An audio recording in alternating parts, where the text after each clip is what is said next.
Jyotiba Phule group of education में आप सबका स्वागत है। मैं नरेश कुमार शर्मा, क्लास 10 साइंस के ऑनलाइन शिक्षा प्रणाली में आज आपको कक्षा 10 का अध्याय 1 शुरू करवाने जा रहा हूं। मैं सभी विद्यार्थियों से कहता हूं कि कृपया घर पर ही रह करके इस ऑनलाइन शिक्षा प्रणाली का लाभ उठाएं। इस वीडियो को लाइक करें और हमारे चैनल को सब्सक्राइब करें। देखिए, कोरोना महामारी के इस काल में एक नया विकल्प खोज करके और आप सबके लिए घर बैठे ही शिक्षा उपलब्ध कराने का हमने संकल्प लिया है। हमने विचार किया है कि विद्यार्थियों को किसी भी प्रकार का कोई नुकसान नहीं होना चाहिए। ये आपदा है और इसमें हमें अवसर तलाश करना होगा। अब मैं आपको रासायनिक अभिक्रिया और समीकरण के बारे में अध्याय 1 से प्रारंभ करके और सुनाने जा रहा हूं। देखिए, आपने अपने दैनिक जीवन में बहुत सारी परिस्थितियों को देखा होगा, और उन परिस्थितियों पर ध्यान भी केंद्रित किया होगा कि ये लगातार बदलाव क्यों होते हैं। जैसे आपने देखा होगा कि गर्मियों में यदि हम कमरे के तापमान पर दूध को खुला छोड़ देते हैं तो कुछ ही देर में दूध खराब हो जाता है। यानी इतने सारे जो परिवर्तन है, जैसे पकाया हुआ भोजन है, भोजन को पकाने के बाद में वो खराब हो जाता है। हमारा शरीर खाए हुए भोजन को जैसे पचाता है, हम सांस लेते हैं और सांस में ऑक्सीजन को ग्रहण करने के पश्चात कार्बन डाइऑक्साइड को बाहर निकालते हैं। ये बहुत सारी जो चीजें हैं, परिवर्तन होते हुए आपको दिखाई दे रहा है। ये सब क्यों हो रहा है? ये सारे जो बदलाव हैं वो एक रासायनिक अभिक्रिया के तहत होते हैं, और ये रासायनिक जो अभिक्रिया है वो पदार्थों में होने वाला भौतिक और रासायनिक परिवर्तन होता है ना, उसी के तहत। मैं यहां सभी विद्यार्थियों का पहले ध्यान परिवर्तन की ओर आकर्षित करना चाहता हूं कि ये परिवर्तन क्या है। परिवर्तन देखिए,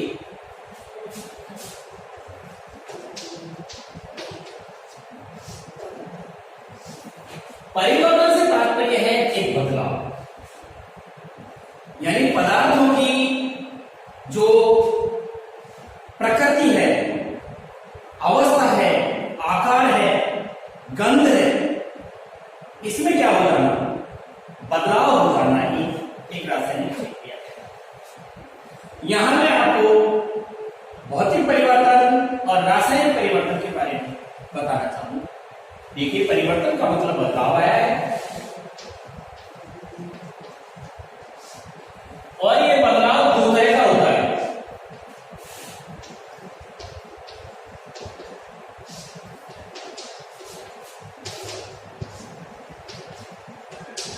दो प्रकार का बदलाव कौन कौन सा होता है? नंबर 1 जिसे हम कहते हैं भौतिक परिवर्तन, और नंबर 2 जिसे हम कहते हैं रासायनिक परिवर्तन।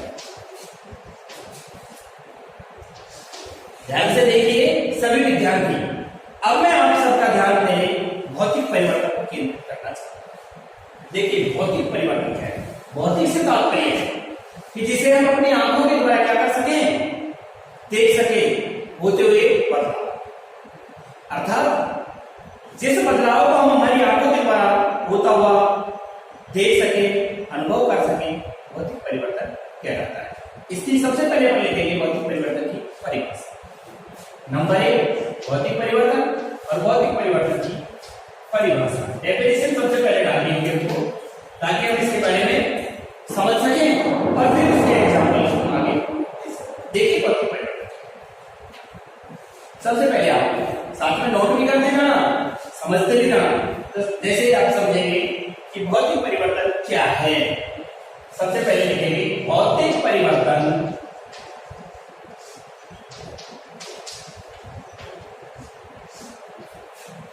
वह परिवर्तन है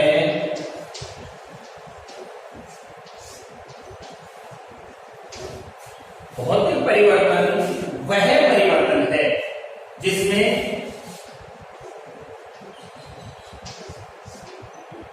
पदार्थ की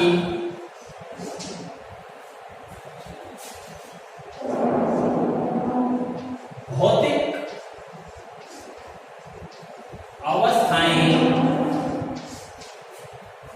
भौतिक अवस्थाओं का तात्पर्य जैसे आकार, आकृति, रूप, रंग, गंध आदि। जैसे भौतिक अवस्थाएं का मतलब हो गया आकार, आकृति, रंग, गंध आदि आदि में लिखी है आपको। आकार, आकृति, रंग, गंध आदि यानी भौतिक अवस्थाएं, जिसमें पदार्थ की भौतिक अवस्थाएं, केवल भौतिक अवस्था, पदार्थ की भौतिक अवस्थाएं बदलती है।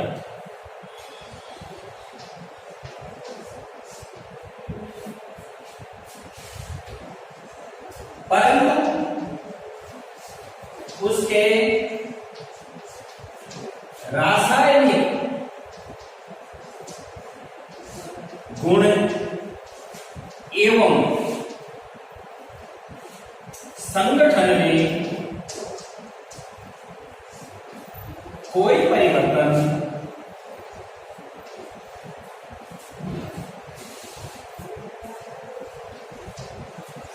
नहीं होता है।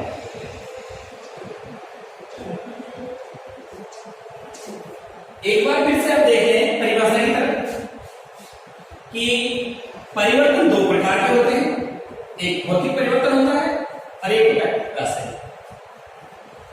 भौतिक परिवर्तन किसे कहते हैं कि भौतिक परिवर्तन वह परिवर्तन है जिसमें पदार्थ की भौतिक अवस्थाएं, जैसे उसका आकार है, ठोस है, उससे द्रव में बदल जाना, द्रव से गैस में बदल जाना, आकृति बदल गई इसकी, उसका रंग बदल गया, जैसे हम देखते हैं कि ठोस है बर्फ के रूप में दिखाई दे रहा है और द्रव अवस्था में हमें पानी दिखाई दे रहा है और वाष्प अवस्था में उसकी गैस दिखाई दे रही है, द्रव की वाष्प होती है, तो उसका आकार बदल गया, किसी चीज का रंग बदल जाए, किसी की रंग बदल जाए, ये इस प्रकार के परिवर्तन क्या कहलाते हैं? भौतिक परिवर्तन कहते हैं।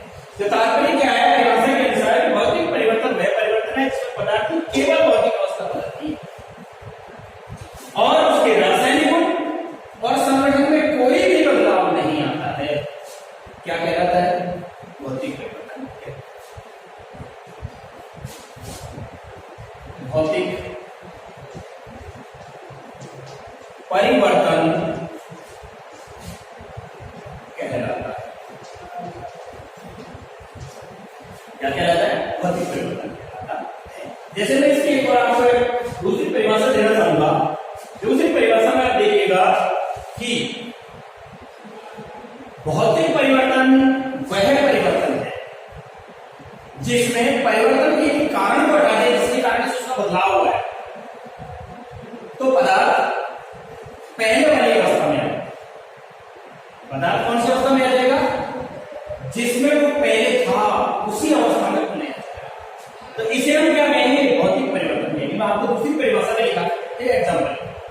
तो देखिए क्या चीज हुआ, ये परिभाषा आपने नोट कर दी होगी मेरे हिसाब से कि भाई भौतिक परिवर्तन वह परिवर्तन है जिसमें पदार्थ के केवल भौतिक गुणों में ही परिवर्तन होता है।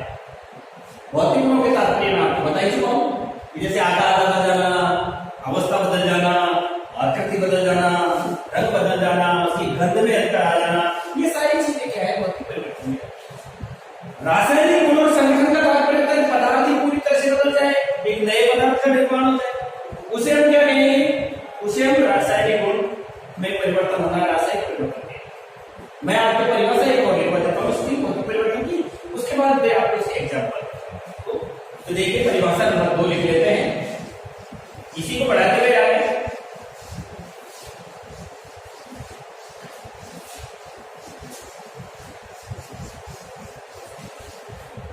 हाँ तो प्रिय विद्यार्थियों, देखिए भौतिक परिवर्तन की परिभाषा नंबर 2। मैं यहाँ परिभाषा नंबर 2 तो नहीं कहना चाहूंगा, लेकिन मैं आपको बता रहा हूँ इसलिए यहाँ परिभाषा नंबर 2 कह रहा हूं मैं इसको, कि भौतिक परिवर्तन वह परिवर्तन है जिसमें यदि परिवर्तन के कारण को हटा दिया जाए तो पदार्थ उन्हें पहले वाली स्थिति में आ जाता है। अस्थायी परिवर्तन है ये एक तरह से कैसा परिवर्तन हुआ? अस्थायी। तो लिखेंगे कि भौतिक परिवर्तन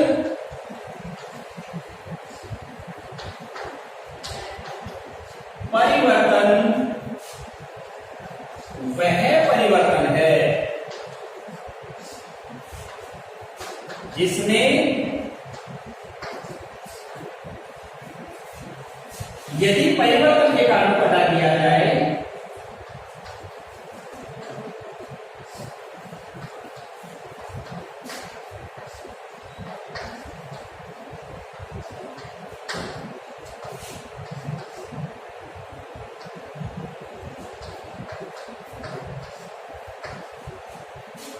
तो पदार्थ पुनः पहले वाली अवस्था में आ जाता है। अर्थात ये इसका हो गया भौतिक परिवर्तन का। अर्थात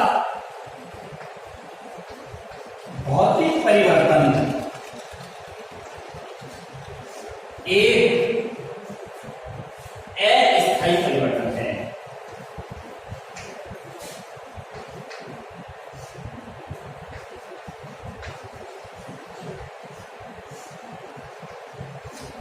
ये मैं आपको भौतिक परिवर्तन की परिभाषा दे चुका। अब मैं आपको उदाहरण के तौर पर यहां इसे समझाना चाहता हूं। भौतिक परिवर्तन को एक बार फिर देखते हैं इस परिभाषा को। पहले वाली परिभाषा मैं आपको बोल के बता देता हूं, दूसरी वाली परिभाषा आप ऐसे समझ लेंगे कि भौतिक परिवर्तन वह परिवर्तन है जिसमें यदि परिवर्तन के कारण को हटा दे तो पदार्थ उन्हें पहले वाली अवस्था में ही आ जाता है। अर्थात भौतिक जो परिवर्तन है एक अस्थायी परिवर्तन होता है। अब अपन इसके एग्जाम्पल ले लेते हैं, भौतिक परिवर्तन के उदाहरण ले लेते हैं।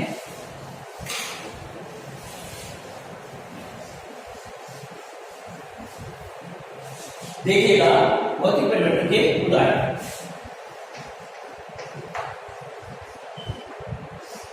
सबसे पहले अपन उदाहरण लेते हैं, अपन जानते हैं H2O। H2O जान गए होंगे सब, सारे विद्यार्थी जान गए होंगे। झलका सूत्र है H2, हाइड्रोजन की दो परमाणु है। ये दो परमाणु मिले हुए मिला करके क्या बन गया आपके सामने चलिए हम जानते हैं कि यदि इसको देखें 2 प्लस ऑक्सीजन का परमाणु 16 बराबर 18 और इसका सूत्र यहां पानी की अवस्था में भी H2O है। यदि इसे हम तापमान डाउन करके और बर्फ में परिवर्तित कर दें तब भी इसका सूत्र H2O रहेगा, उसके साथ हम सॉलिड लिख देंगे। और यदि इसे हम गर्म कर लेंगे तो वो जल की वाष्प में बदल जाएगा, परंतु सूत्र H2O ही रहेगा। यदि रासायनिक गुण और संगठन योग तो रहा वही H2O परंतु क्या बदल गई? अवस्था बदल गई। वहां ठोस था सॉलिड, वहां क्या हो गया? द्रव हो गया। और हमने गर्म कर दिया ज्यादा तो वो वाष्प में परिवर्तित। मैं आपको इसके बारे में बताता हूं। जैसे यानी कि हमने पानी, सबसे पहले बर्फ ले लेते हैं। बर्फ लिया और बर्फ में हमने परिवर्तन का कारण लगा दिया गर्म करना। हमने इसे गर्म कर दिया। हम जानते हैं कि पदार्थ के अणुओं के बीच में जो बंध बने हुए थे इस गर्मी को पाकर के टूट गए और बर्फ किसमें परिवर्तित हो गई? पानी में बदल गई। इसी पानी को हमने और ज्यादा गर्म कर दिया, ये गर्म करने का कारण बनने लगा। फिर यहां आते ही क्या हो जाएगा? जल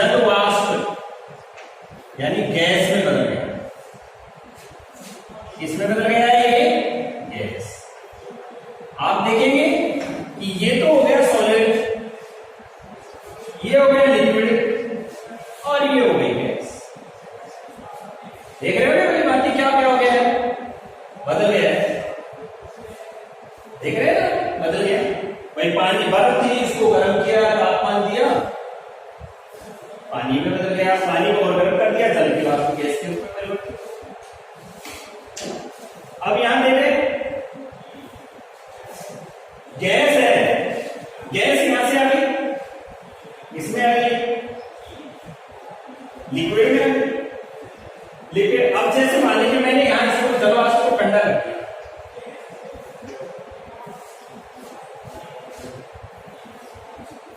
जल वाष्प को क्या किया मैंने, ठंडा किया।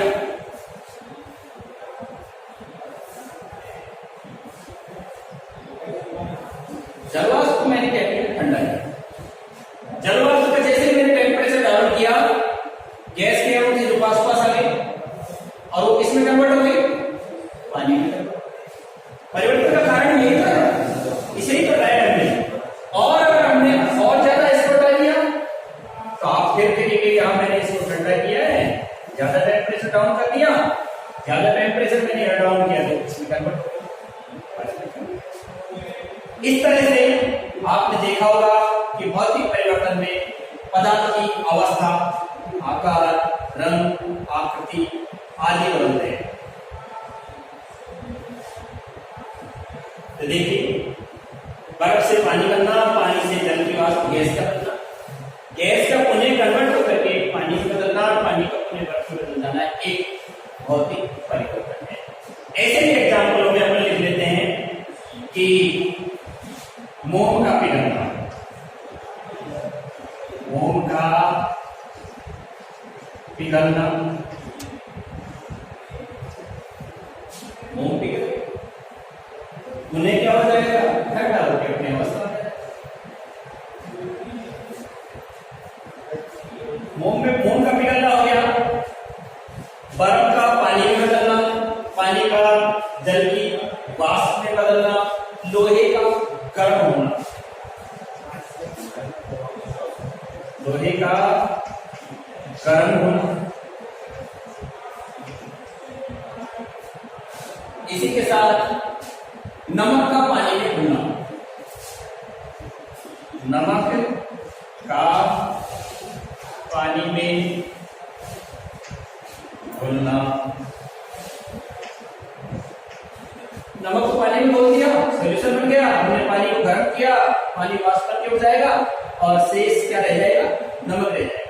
इसको आप कह सकते हो चीनी का पानी में घुलना, चीनी का पानी में घुलना भी कह सकते हो आप, इसको नमक का पानी में घुलना भी कह सकते हो, दोनों सेम है। ठीक है, लोहे को गर्म करने में हम देखेंगे कि लोहा पहले तो दूसरे कलर का था, जिसे गर्म किया बिल्कुल तो कैसा हो जाएगा, लाल हो जाएगा। परिवर्तन का कारण गर्म करना रहा, उसे हमने क्या किया, पुनः ठंडा किया तो पहले वाली अवस्था में आ जाएगा। लोहे को गर्म करके हमने विभिन्न आकृति दे दी, उसका आकार और आकृति बदल गई है, हमने उसी पुनः लोहे को गर्म करके और पिघला लिया और दोबारा से पहले वाला बना। तो ये कौन से उदाहरण आ गए आपके सामने, मोम का पिघलना, लोहे का गर्म होना, नमक का पानी में घुलना, चीनी का पानी में घुलना, है ना, ये सारे उदाहरण भौतिक परिवर्तन के हैं। अब मैं आपको लिए चलता हूं रासायनिक परिवर्तन। यदि भौतिक परिवर्तन के गुणों के बारे में जानेंगे हम, तो गुण देखेंगे, केवल भौतिक गुणों में परिवर्तन एक हो गया, रासायनिक गुणों संगठन में कोई बदलाव नहीं, दो हो गया, भौतिक परिवर्तन अस्थायी है, तीन, भौतिक परिवर्तन में परिवर्तन के कारण घटाने चाहिए पदार्थ को पहले वाली अवस्था में लाना, चार। ये इसके क्या कहलाते हैं, गुण कहलाते हैं। अब मैं आपको रासायनिक परिवर्तन के बारे में जानकारी देने जा रहा हूं, ध्यान से देखिए।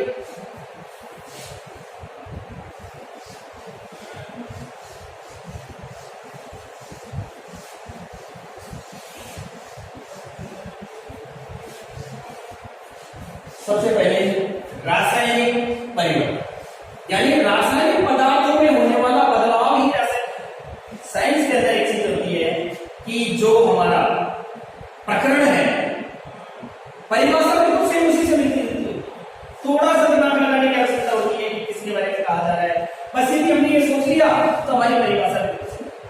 जैसे अब मैं कह रहा हूं रासायनिक परिवर्तन, तो रासायनिक परिवर्तन की जो बात आ रही है हमारे सामने, रासायनिक परिवर्तन वाली जो बात आ रही है, उस रासायनिक परिवर्तन वाली बात में हमारे सामने ये आ रहा है कि इसमें बदलाव होता है। परिवर्तन माने बदलाव और रासायनिक माने रासायनिक, जो उसका संगठन और उसके गुण है उनमें बदलाव होना क्या कहलाएगा वो। अब आपको रासायनिक परिवर्तन के बारे में रासायनिक परिवर्तन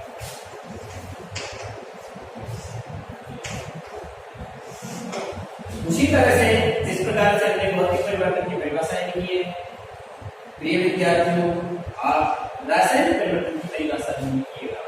देखिए जैसे कि रासायनिक परिवर्तन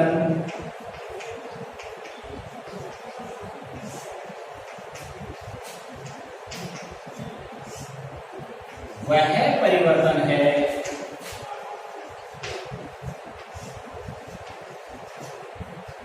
रासायनिक परिवर्तन वह परिवर्तन है जिसमें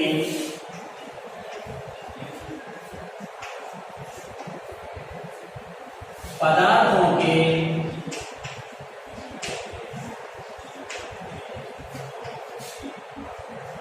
भौतिक गुणों के साथ साथ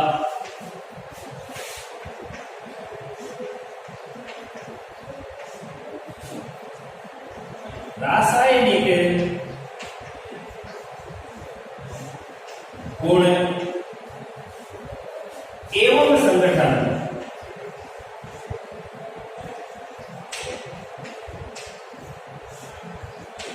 पूर्णतया बदल जाते हैं। ध्यान दीजिएगा, भौतिक परिवर्तन में मैंने ये कहा था केवल भौतिक गुण बदले, रासायनिक गुण और संगठन में कोई परिवर्तन नहीं आए। लेकिन यहां मैं कह रहा हूं कि रासायनिक परिवर्तन में भौतिक गुणों के साथ साथ रासायनिक गुण और संगठन पूरी तरह बदल जाए, यानी एक नया पदार्थ बन गया। जो पहले था ना उससे बिल्कुल अलग प्रकार का पदार्थ बन जाता है, रासायनिक परिवर्तन कहलाता है। संगठन पूर्णतः बदल जाता है और एक नए पदार्थ का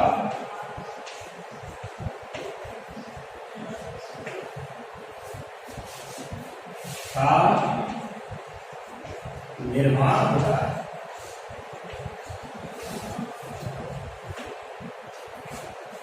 रासायनिक परिवर्तन कहलाता है।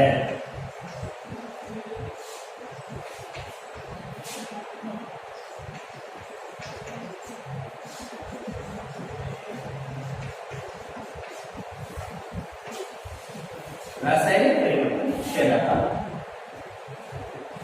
अब इसी जीवी में उसी प्रकार से दूसरी परिभाषा भी देना चाहूंगा कि जिस तरह हमने देखा था भौतिक परिवर्तन में कि भाई भौतिक परिवर्तन वह परिवर्तन है जिसमें पदार्थ के भौतिक को बदलते हैं और परिवर्तन के कारण को हटाते ही पदार्थ पूरे पहले वाली अवस्था में आ जाता है।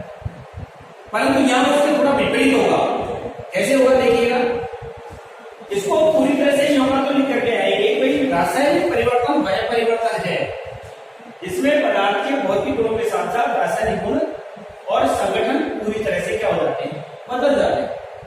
परंतु परिवर्तन के कारण को यदि हम हटा दें तो पदार्थ पुनः पहली वाली अवस्था में नहीं। इसकी परिभाषा नंबर 2 देंगे कि रासायनिक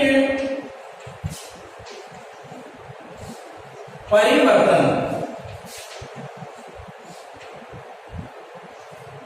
वह परिवर्तन है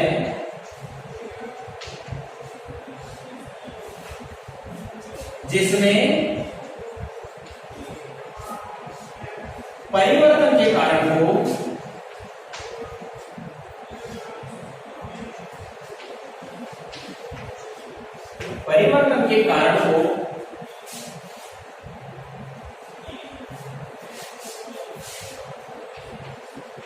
परिवर्तन के कारण को हटाने पर पदार्थ पुनः पहले वाली अवस्था में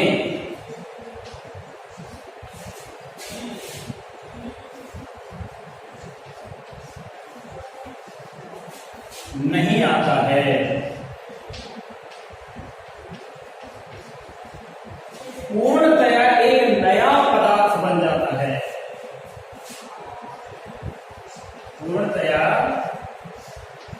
एक नया पदार्थ बन जाता है। पूरी तरह से क्या बन जाएगा, एक नया पदार्थ का निर्माण हो जाएगा। उसे हम रासायनिक परिवर्तन कहते हैं।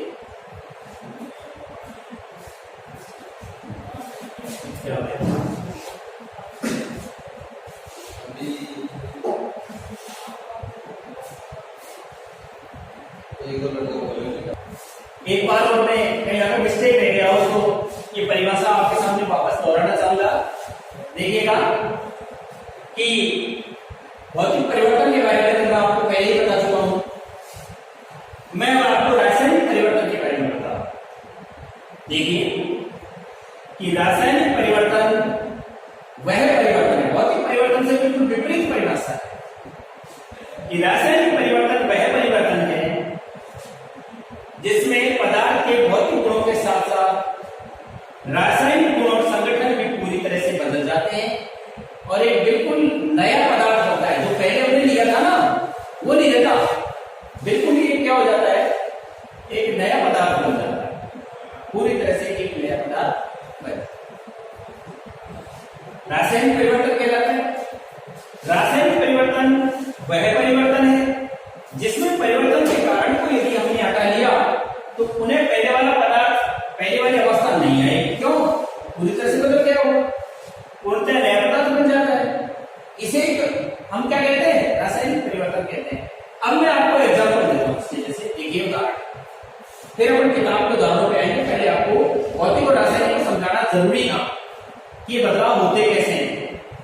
लोहे के तवे पर जंग क्यों लगी, भोजन क्यों खराब हो गया, अंगूर क्यों किण्वन की क्रिया में आया, भोजन पकाया गया तो पहले उसका अवस्था कैसी थी, बाद में कैसी हो गई, ये सारी चीजें हम किताब की लेंगे। अब आप रासायनिक परिवर्तन के एग्जाम्पल और लेते हैं, फिर आप इसको आगे बढ़ा देते हैं।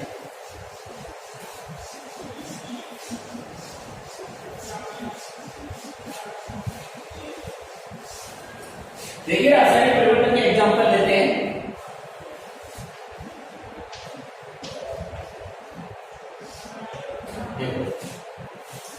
जैसे सबसे बेस्ट एग्जांपल है दूध का दही। दूध का दही बनना।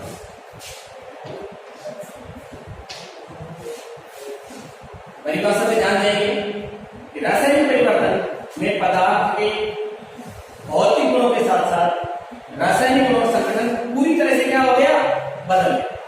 तो दूध था, लेकिन रासायनिक परिवर्तन होकर के किसमें परिवर्तित हो गया, दही में परिवर्तित हो गया। अब हम कितना भी प्रयास करें उन्हें दही से हम दूध नहीं बना सकते। क्यों? क्योंकि एक नए पदार्थ का निर्माण हो चुका है। अर्थात होने वाला परिवर्तन रासायनिक परिवर्तन हुआ है। होने वाला परिवर्तन कैसा हुआ है, रासायनिक। जैसे मैंने आपको भौतिक परिवर्तन में बताया था कि नमक को हमने पानी में घोल दिया, विलयन बन गया, विलयन को हमने गर्म कर दिया, पानी भाप बन करके उड़ गया, उन्हें हमें नमक की या चीनी की प्राप्ति करनी हो गई। परिवर्तन के कारण हटा दिया, पदार्थ उन्हें मिल गए। लेकिन यहाँ ऐसा नहीं है, यहाँ दूध से एक बार दही बन गया, कितना भी प्रयास करें वापस क्या नहीं हो सकता, दही से दूध नहीं बना सकते। इसी प्रकार यदि कोई फल है, अगर वो सड़ गया मतलब खराब हो गया, इतना भी प्रयास करें उन्हें उसे पहले वाली अवस्था में प्राप्त नहीं कर सकते। लकड़ी यदि जल गई तो हम उसे पहले वाली अवस्था में प्राप्त नहीं कर पाएंगे। कागज यदि फट गया तो भौतिक परिवर्तन, यदि जल गया तो रासायनिक परिवर्तन होता है, उन्हें उसे क्या नहीं कर पाएंगे, प्राप्त नहीं कर पाएंगे। दूध का दही बनना, फलों का पकना, भोजन का पचना। एक बार यदि हमने भोजन खा लिया और पचना शुरू हो गया, पहली वाली अवस्था में है। लकड़ी का जलना, लकड़ी एक बार जल गई, कितना भी प्रयास है पहले वाली अवस्था में उसे प्राप्त नहीं कर पाएंगे। लकड़ी का जलना, किसी शरीर के अंग का कट जाना, अलग हो जाना कट कर। उसी प्रकार से लोहे पर जंग लगना, लोहे पर जंग लगना। मोमबत्ती का जलना रासायनिक, अभी रासायनिक परिवर्तन कह रहा है कि मोम का पिघलना भौतिक परिवर्तन है। भौतिक परिवर्तन और रासायनिक परिवर्तन दोनों में यही अंतर है कि परिवर्तन के कारण बढ़ाते पदार्थ यदि पहले वाली अवस्था में आ जाता है तो भौतिक होगा, और यदि पहले वाली अवस्था में नहीं आता है तो वो रासायनिक। दूध का दही बनना, फलों का पकना, भोजन का पचना, लकड़ी का जलना और लोहे पर जंग का लगना, ये सब रासायनिक परिवर्तन के एग्जाम्पल है। मैं आपको लोहे पर जंग लगने की समीकरण में बताता हूं। जैसे 2Fe2O3 मल्टीप्लाई 3H2, ये लोहे पर जंग का सूत्र है। लोहे पर इसका सूत्र है जंग का। यदि हम इसे देखें तो हमें अपने आप पता चल जाएगा कि कौन कौन सी चीजें इसके लिए आवश्यक थी, कौन कौन सी चीजें आवश्यक थी। हमें इस सूत्र के द्वारा यह पता चल जाएगा, लोहा, ऑक्सीजन और जल, ये तीनों चीजें जंग लगने के लिए आवश्यक परिस्थितियां हैं।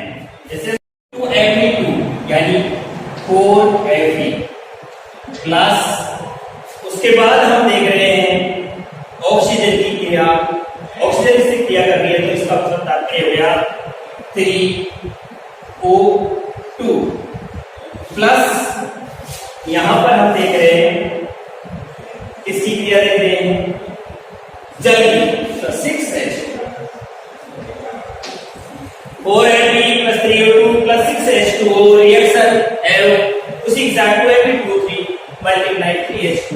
ये हमारे सामने लोहे पर जंग लगने की समीकरण मैंने आवश्यक परिस्थिति के साथ लिख करके आपको बताई है। कृपया इसे भी नोट कर लें। आप सभी छात्र ध्यान दें, आपसे पूछा जा सकता है कि लोहे पर जंग लगने की समीकरण लिखिए, तो आप लिखेंगे 4Fe plus 3H2O plus 6H2, 3O2 plus 6H2 reaction arrow 2Fe2 multiply 3H2O। ये देखिए आपके सामने जो मैंने समीकरण लिखी एक संतुलित समीकरण है, इसमें LHS और RHS दोनों क्या है, बराबर है। आपको एक चीज का और पता होना चाहिए कि यहां जो भी पदार्थ है इस रासायनिक अभिक्रिया में भाग ले रहे हैं उन्हें अभिकारक रिएक्शन कहते हैं, और इधर की तरफ जो बनने वाली चीजें हैं वो क्रियाफल या उत्पाद कहलाते हैं। जैसे इसे ही एग्जांपल के रूप में मैं आपके सामने लेकर के एक बार बताता हूं, तो देखिएगा रासायनिक समीकरण के बारे में भी आपको, क्योंकि हमारा जो पाठ है रासायनिक अभिक्रिया से संबंधित है, तो हमें इस चीज का ज्ञान होना भी बहुत जरूरी है कि रासायनिक समीकरण क्या होता है। देखिए जैसे मैंने आपके सामने एग्जांपल लिया है 4Fe plus 3O2 plus 6H2, इसको हमने यहां लिया है आपके सामने 2Fe2O3 मल्टीप्लाई 3H2O। मैं इसे मिटाना चाहूंगा, तो पहले लिखा था क्योंकि मैंने इसे रिपीट करके लिख दिया है।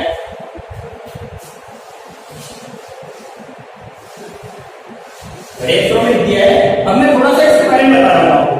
देखिए इधर की तरफ जो भी रासायनिक अभिक्रिया में भाग लेने वाले पदार्थ हैं, जो भी रासायनिक अभिक्रिया में भाग लेने वाले पदार्थ हैं उन्हें हम क्रियाकारक या अभिकारक कहते हैं। अभिकारक भी कह सकते हैं इसे, इसका क्या नाम हो गया, क्रियाकारक, या इसे हम अभिकारक भी कहते हैं। तीर का निशान हमें यह दर्शाता है कि ये रासायनिक जो अभिक्रिया होने जा रही है ये इधर से इधर की तरफ, यानी बाईं ओर से दाईं ओर जा रही है। ये तीर का संकेत हम ये दिखा, और तीर के संकेत के पश्चात जो भी बना हुआ पदार्थ है वो हम उसे क्रियाफल या उत्पाद कहते हैं।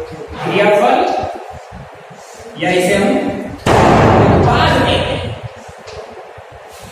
इन दोनों गुण की क्रियाफल, उत्पाद और क्रियाकार का विकल्प, इनके अंदर द्रव्यमान संरक्षण का नियम बनता है। यानी अभिक्रिया में भाग लेने वाले पदार्थों का कुल द्रव्यमान और अभिक्रिया होने के पश्चात बनने वाला क्रियाफल या उत्पाद का कुल द्रव्यमान संरक्षित रहना चाहिए, बराबर रहना चाहिए। विज्ञान का नियम है कि ना तो किसी वस्तु को उत्पन्न किया जा सकता है और ना ही किसी वस्तु को नष्ट किया जा सकता है, केवल उसके रूप में परिवर्तन कर सकते हैं। तो उसी के अनुसार आप यहां देख रहे होंगे 4Fe, हम यहां देख रहे हैं कि आयरन के इससे ये मल्टीप्लाई हो जाएगा, 4Fe हो गया।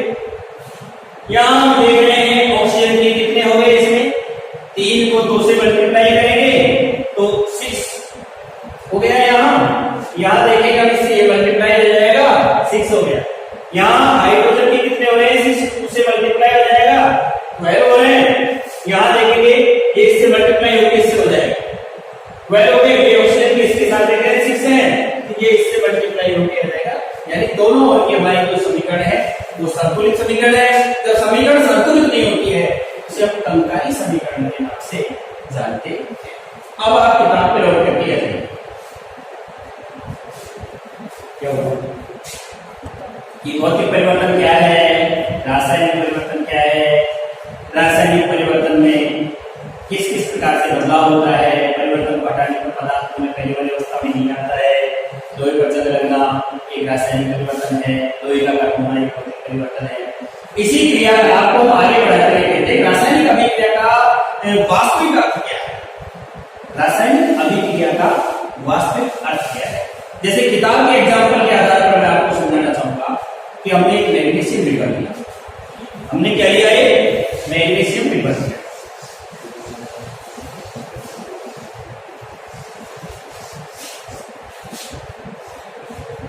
मैग्नीशियम का रिबन होता है और उसे हम एक बार से अच्छी तरह से रगड़ देते हैं। देखिए मैग्नीशियम का रिबन यदि आपके पास कहीं कोई उपलब्ध हो, आप उसे यदि जलाना चाहें तो बड़ी सावधानी से जलाइएगा। क्यों? क्योंकि उसमें से जल्दी से चिंगारियां निकलती हैं, वो आपकी आंखों को क्षति पहुंचा सकती है। इसलिए ध्यान दीजिए, कोई भी क्रियाकलाप करने से पहले आप पूरी तरह से सावधानी रखेंगे, अपनी आंखों को सुरक्षित रखेंगे। मैग्नीशियम रिबन जब जलता है, वायु में छोड़ते हैं तो उसमें से चिंगारियां निकलती। हम क्या करेंगे कि रेगमाल से रगड़ करके एक मैग्नीशियम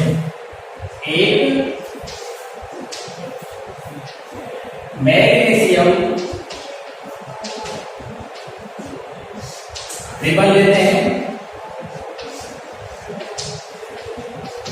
उसे रेगमाल से अच्छी प्रकार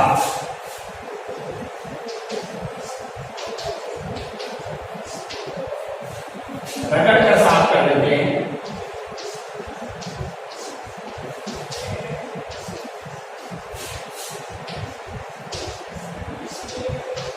ताकि उस पर लगी हुई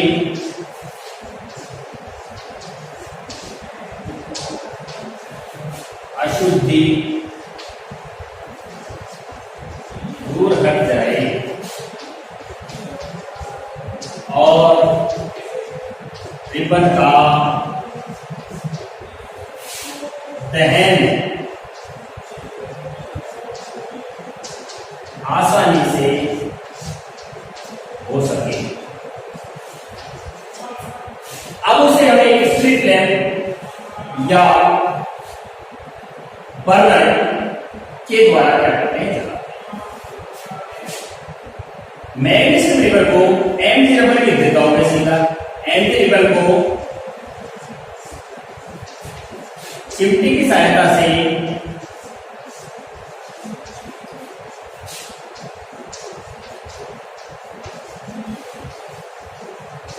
पकड़कर, एमजी रिबन को चिमटी की सहायता से पकड़ करके स्ट्रीट लैंप या बर्नर की सहायता से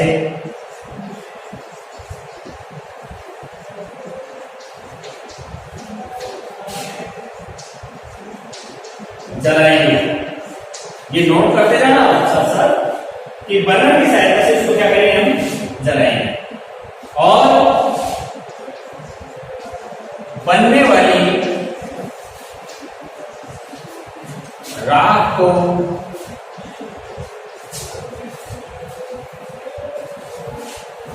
वाच ग्लास में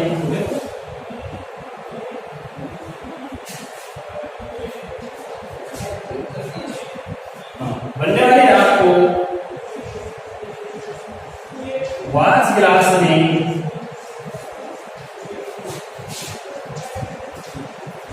एकत्रित करेंगे। हमने बनने वाली राख को वाच ग्लास में क्या कर लिया है, एकत्रित कर लिया है। अब ये बनने वाली राख मैग्नीशियम ऑक्साइड है। पहले मैग्नीशियम का रिबन था, रासायनिक परिवर्तन हुआ, जलाया गया और बनने वाली राख क्या बन गई है, मैग्नीशियम ऑक्साइड बन गया है। व्हाइट सा पाउडर बन जाएगा इसका। मैग्नीशियम रिबन से हट करके क्या हो जाएगा, मैग्नीशियम। यदि आपने इसे लिखा नहीं हो तो आप लिख लें, एक बार मैं बोल देता हूं। मैग्नीशियम रिबन लिया, एक बार की सहायता से सीधा करके साफ किया ताकि उसके ऊपर लगने वाली अशुद्धियां दहन में बाधा ले लगे, अशुद्धियां दूर हट जाए। रिबन का दहन किया, Mg को जब हमने ऑक्सीजन की उपस्थिति में जलाया तो मैं यहां समीकरण लिख देता हूं कि Mg plus O2 reaction arrow to MgO। Magnesium oxide संतुलित कर लेते हैं, तो Mg है, ऑक्सीजन को संतुलित करने के लिए यहां से लगाना पड़ेगा। तो 2Mg plus O2 reaction arrow to MgO, ये मैग्नीशियम ऑक्साइड का सूत्र है।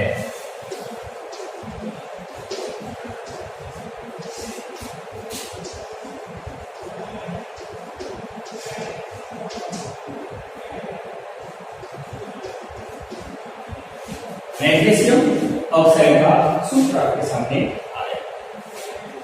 Magnesium oxide